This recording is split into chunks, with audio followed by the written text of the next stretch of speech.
नमस्कार, आप hot India के प्लेटफॉर्म पे हैं और मैं हूं साहिल सन्नी। जी हां, प्रशांत किशोर 2025 के विधानसभा चुनाव पर कितना असर डालेंगे ये तो आने वाला वक्त ही बताएगा। लेकिन भ्रष्टाचार का मुद्दा एनडीए और महागठबंधन के तमाम मुद्दों पर भारी पड़ रहा है। न एसआईआर पर चर्चा हो रही है, न रेबरी का कोई असर दिख रहा है और ना ही बीजेपी का घुसपैठिए वाला मुद्दा काम आ रहा है। बस चारों तरफ पूरे बिहार में एक ही चर्चा है। पटना से लेकर गांव के खेत के मेड़ तक, मेरीन ड्राइव से लेकर गांव के चाय दुकान तक बस एक ही चर्चा है कि बाप रे, बिहार के लोग को लूट लिया है। इस सब नेतवा सबको जेल में होना चाहिए। जी हाँ, वैसे भी इस देश में जब कभी भी राजनीतिक करवट लेती है तो भ्रष्टाचार ही मुद्दा रहा है।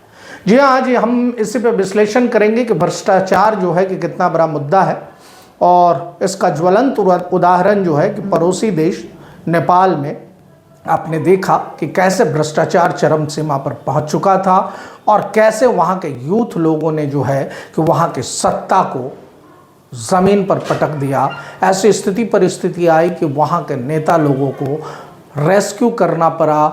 जी हाँ, एयरलिफ्ट करना पड़ा और तब जाके बहुतों की जान बची। हालांकि मैं ऐसी बातों का प्रशंसक नहीं हूँ कि इस तरीके के आंदोलन हो, लेकिन बिहार में जिस तरीके की घटनाएं आ रही है और जिस तरीके से आए दिन प्रशांत किशोर जो है कि जवाबी हमला तैयार किए हुए हैं, ये देखने लायक विषय है। जी हाँ, एक तरफ अशोक चौधरी, एक तरफ संजय जायसवाल, दिलीप जायसवाल, मतलब कि करोड़ों रुपयों की फर्जीवाड़ा का आरोप लगा रहे हैं। ऐसे ही दिल्ली में आपने देखा होगा कि जब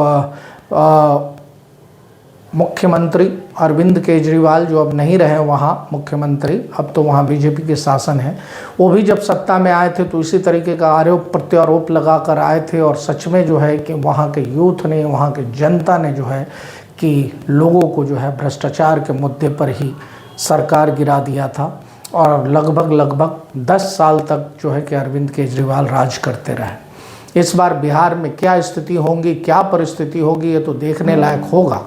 लेकिन अगर सच में देखा जाए तो कैसे कोई आदमी गांव में जो है कि वार्ड पार्षद रहता है वो भी स्कॉर्पियो की सवारी करने लगता है, मुखिया होता है तो स्कॉर्पियो का काफिला लेकर चलने लगता है, विधायक होता है तो पैसों का बंदरबाट करने लगता है, बंगला, गाड़ी, मकान, सारी चीज़ें जो हैं कि उसके 5 साल के कार्यकाल में दिखने लगती है। और हद तो तब हो जाती है जब ये आंकड़ा 500 करोड़, 1000 करोड़, 200 करोड़ इस तरीके की स्थितियाँ, परिस्थितियाँ पैदा कर देती।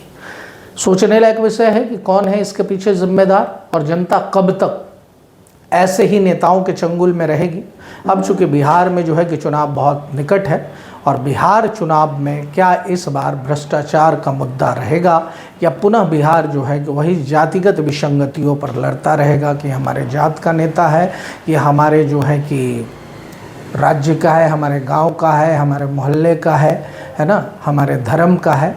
जब तक जाति धर्म से ऊपर होकर हम अगर वोट नहीं करेंगे तब तक स्थितियाँ, परिस्थितियाँ यही सामान्य बनी रहेगी।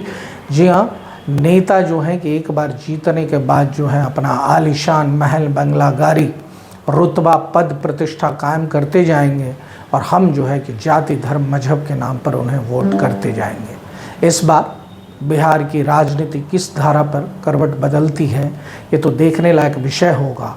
लेकिन सत्य तो यही है कि भ्रष्टाचार जो है कि हावी है और जिस तरीके के आरोप प्रत्यारोप लग रहे हैं, इसमें ये देखना दिलचस्प होगा कि आने वाले बिहार में किसकी सरकार बनेगी। क्या भ्रष्टाचार का ये मुद्दा बिहार में इस बार प्रभावकारी रहेगा या फिर जाति, धर्म, मजहब का भी मुद्दा काम करेगा। जी हाँ, आप हॉट इंडिया के प्लेटफॉर्म पे हैं और आप देखते रहिए हॉट इंडिया।